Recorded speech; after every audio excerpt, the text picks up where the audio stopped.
Oi, vem sempre por aqui. Para fechar o combo respiratório, a síndrome braquicefálica, hoje nós vamos falar dela, da traqueia. Tava faltando falar da traqueia, né? Ai, quem que é essa? Então hoje, hipoplasia e colapso de traqueia. Fica aí, assiste que você não vai se arrepender.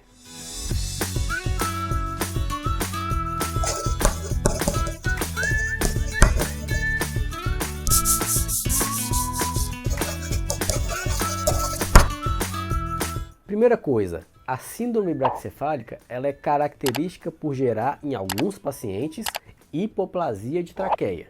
Lembrando que síndrome braquicefálica é um conjunto de alterações dos pacientes braquicefálicos, pacientes de focinho achatado, Shih Tzu, Lhasa, Pug, Bulldog, Chihuahua, entre outros. Só que, falando de hipoplasia de traqueia, muitas vezes há confusão com colapso de traqueia.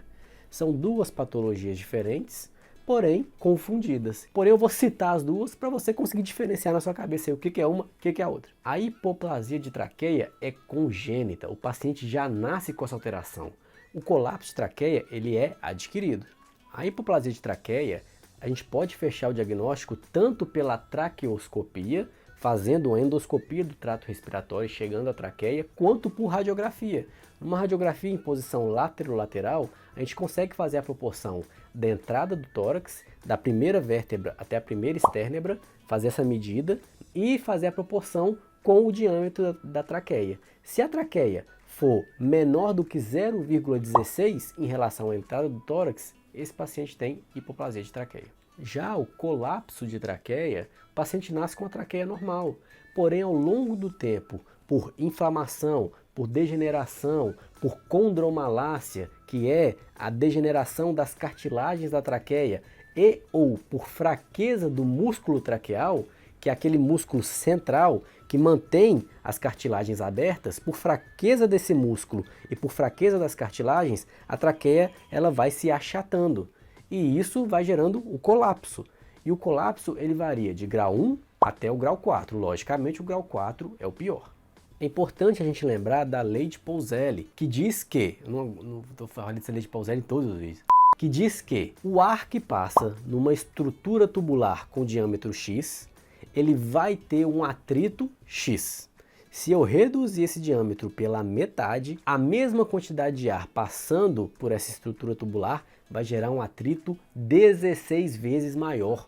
Ou seja, com maior atrito, maior inflamação, maior edema das estruturas. Então o paciente com síndrome braquicefálica, já com alterações de atrito do ar nas vias aéreas superiores, craniais, e também com alterações de traqueia, vai gerar uma inflamação muito maior das vias respiratórias, dos pulmões. E no caso do paciente ele ter alterações das vias aéreas craniais, a possibilidade dele desenvolver um colapso de traqueia, se ele não tiver nascido com hipoplasia de traqueia e ele desenvolver um colapso de traqueia, é maior. Os sinais clínicos são muito parecidos com os sinais da síndrome braquicefálica já citada no vídeo de introdução.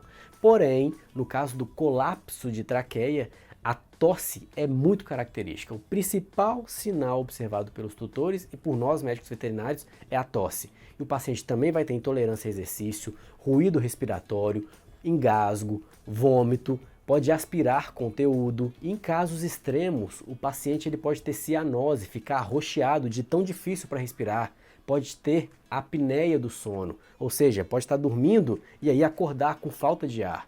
Pode ter desmaios e pode até vir a óbito. Os sinais podem se agravar com calor, com estresse, com exercício, ou se ele tiver outros problemas, problemas hormonais, alterações pulmonares. E como é que a gente fecha esse diagnóstico? Bom, além da anamnese, o tutor contando para o veterinário quais alterações ele observa, o histórico desse paciente, é necessário que esse profissional faça um exame clínico minucioso, auscultar bem esse paciente e também fazer exames de imagem. No caso da hipoplasia de traqueia, eu disse que a radiografia já ajuda bastante no diagnóstico.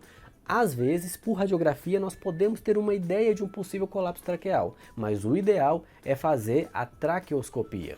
E logicamente, né, já que vai fazer endoscopia do trato respiratório, avalia as vias aéreas superiores também. O tratamento conservativo, medicamentoso, de manejo ambiental, dessa alteração é ambientar bem esse paciente, dar conforto para ele, se possível, deixar em clima ameno, temperado, e em regiões muito quentes, usar ar-condicionado, umidificador, tosar esse paciente. Não tosar para deixar ele pelado, porque o pelo protege a pele, mas para reduzir o acúmulo de calor. Reduzir esforço e estresse desse paciente, principalmente em dias muito quentes. E algumas medicações podem ajudar. O paciente com colapso de traqueia, como ele tosse muito, ele pode lançar mão de antitussígeno. Às vezes o paciente ele fica muito estressado, é muito ansioso, pode usar ansiolíticos. E se ele tiver, com uma tosse produtiva, podemos usar mucolíticos expectorantes também. Pode ajudar muito o paciente a expectorar as secreções respiratórias e melhorar o padrão respiratório, fazer nebulização. E o tratamento cirúrgico desses problemas de traqueia, principalmente falando em colapso de traqueia, eles são stent traqueal, ou seja, uma estrutura, um aparato que a gente coloca para aumentar o lúmen, o diâmetro da traqueia.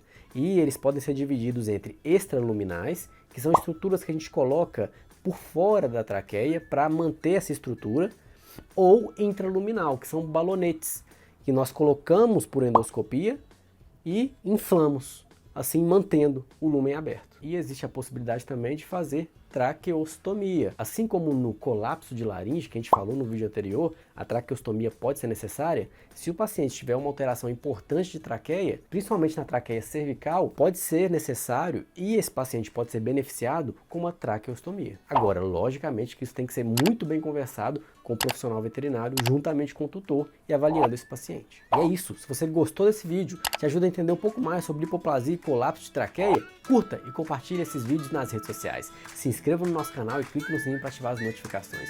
Toda semana tem vídeo novo. Valeu!